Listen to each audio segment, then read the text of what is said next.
Assalamualaikum warahmatullahi wabarakatuh dan salam sejahtera. Apa khabar anda semua?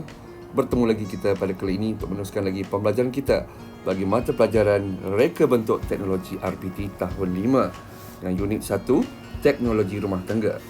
Tajuk kita pada kali ini kenali mata jahitan. Seterusnya standard kandungan 4.3 artikel jahitan. Standard pembelajaran menerangkan fungsi alatan jahitan. Seterusnya, objektif kita pada kali ini, pada akhir PDPC, murid akan dapat menerangkan fungsi artikel jahitan dan alatan yang digunakan. Dan seterusnya, kriteria kejayaan, murid berjaya sekiranya menerangkan fungsi artikel jahitan dan alatan yang digunakan. Baiklah, sebelum kita memulakan pembelajaran kita pada kali ini, kita akan buat sedikit ulang kaji mengenai pembelajaran kita yang lepas, iaitu kita telah mempelajari mengenai tajuk kenali mata jahitan dan kita telah mengetahui bahawa terdapat 6 mata jahitan yang telah kita pelajari, iaitu jahitan kia, jahitan jelujur halus, jahitan jelujur kasar, jahitan insang pari, jahitan sembat dan jahitan silang pangkah. Baiklah, untuk meneruskan pembelajaran kita pada kali ini, anda boleh buka buku teks RPT tahun 5 pada halaman 7 dengan tajuk kita pada kali ini, kenali alatan jahitan. Mari kita baca bersama-sama. Setiap alatan jahitan mempunyai fungsinya yang tersendiri. Yang berikut ialah beberapa alatan jahitan beserta fungsinya. Baik, sebelum kita melihat alatan jahitan secara terperinci, mari kita lihat secara keseluruhan. Baik, yang pertama ada pita ukur, keduanya ada pembaris, ada kapur tukang jahit, ada roda sirih. Seterusnya ada kertas karbon tukang jahit. Seterusnya jarum peniti, gunting fabrik, gunting kertas, jarum jahit tangan, mesin jahit mini, mesin jahit tangan dan seterusnya peretas jahitan. Baiklah, berdasarkan halaman 7, 8 dan 9, kita dapat lihat ada 12 alatan jahitan yang akan kita pelajari pada kali ini. Baik, kita lihat secara terperinci. Baik, yang pertama, apakah fungsi pita ukur? Pita ukur fungsinya untuk mengukur fabrik atau mengambil ukuran badan. Dan seterusnya pembaris, seperti kita sudah maklum, fungsinya untuk mengukur dan menandakan pola. Baik, seterusnya kapur tukang jahit, apakah fungsinya? Iaitu untuk membuat tanda pada fabrik. Dan seterusnya roda surih untuk memindahkan tanda pola ke fabrik.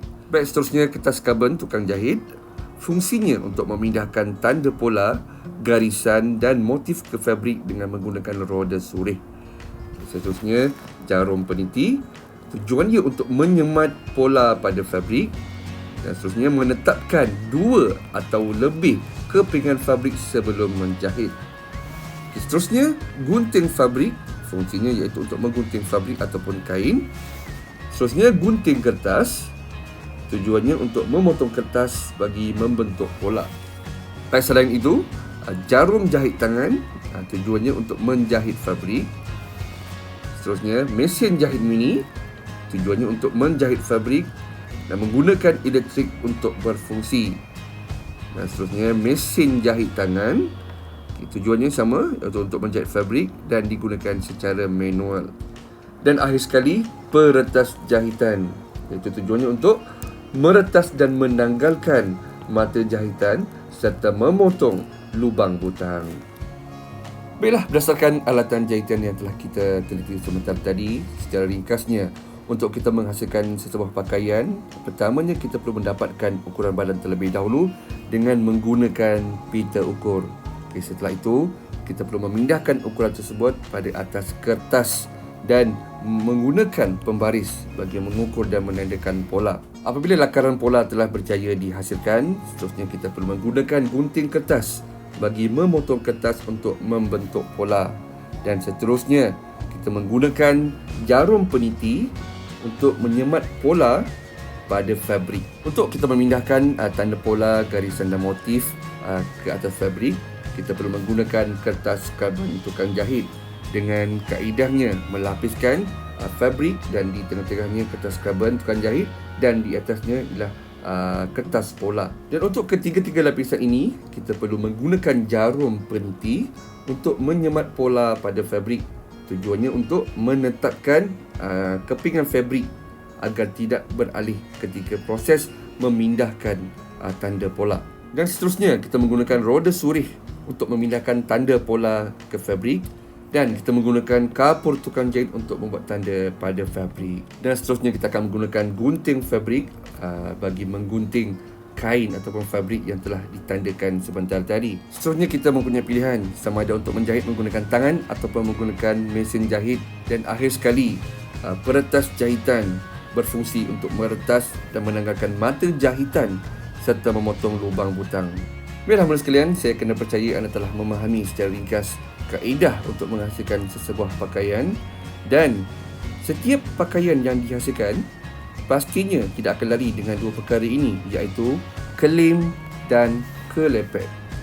Adakah anda faham apakah itu kelem dan apakah itu kelepek? Mari kita lihat bersama-sama perbezaan kelem dan kelepek.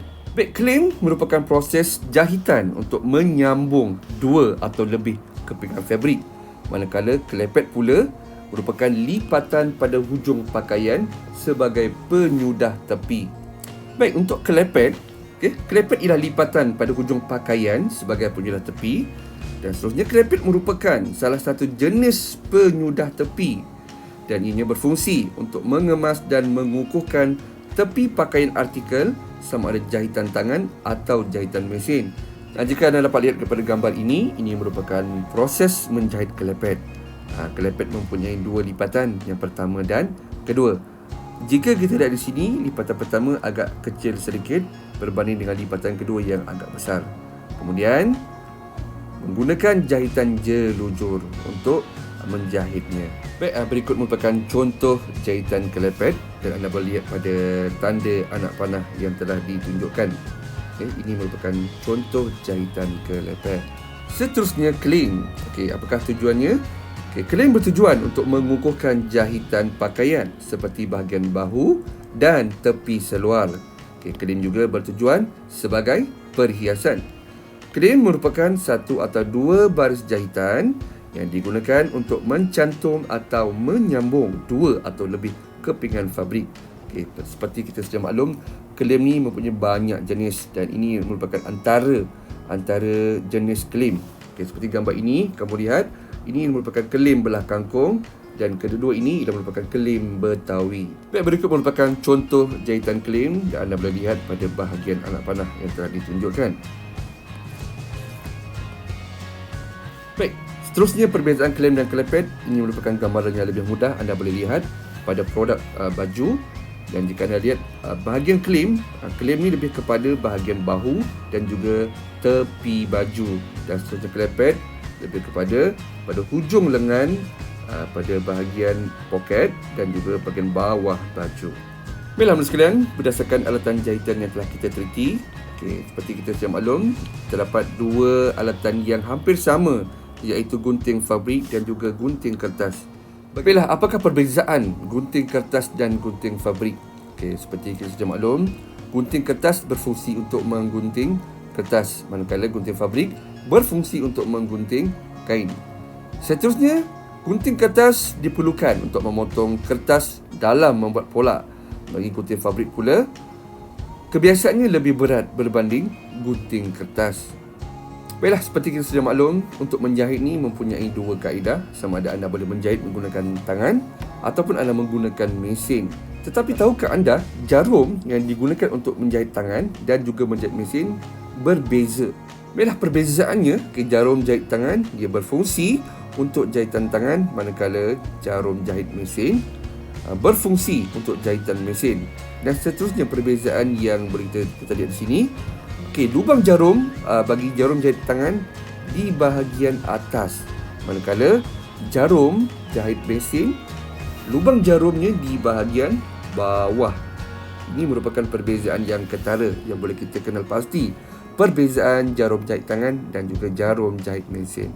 Baiklah sekalian, saya kena percaya anda telah memahami mengenai alatan jahitan serta perbezaan yang telah kita bincangkan sebentar tadi. Dan seterusnya, untuk tugasan kita pada kali ini ada diminta untuk menghasilkan kad gambar alatan jahitan beserta fungsinya. Berikut merupakan contoh kad gambar yang anda boleh lakukan. Seperti ini, di bahagian hadapan anda boleh meletakkan gambar alatan jahitan beserta namanya, dan di bahagian belakangnya anda boleh menulis fungsi alatan jahitan tersebut. Anda boleh menggunakan kreativiti anda untuk menghasilkan kad gambar ini dengan sebaiknya. Setelah anda berjaya menghasilkan kad tersebut, so pastinya antara isu yang akan menjadi persoalan bagaimana kaedah untuk menyimpan kad tersebut dalam buku latihan. Baik, di sini saya kongsikan kaedah untuk menyimpan kad dalam buku latihan. Baik, anda boleh menggunakan sampul surat dan anda meletakkan kad tersebut dalam sampul surat. Kemudian sampul tersebut anda tampal pada buku latihan seperti ini. Dan sekiranya anda masih belum mempunyai buku, anda boleh simpan terlebih dahulu di dalam fail. Dan setelah itu, anda boleh melakukan seperti contoh yang telah ditunjukkan ini. Baiklah, sampai di sini saja pembelajaran kita pada kali ini. Kita akan bersua lagi pada masa akan datang. Sekian, wabillahi taufiq wal hidayah. Wassalamualaikum warahmatullahi wabarakatuh. Bye-bye.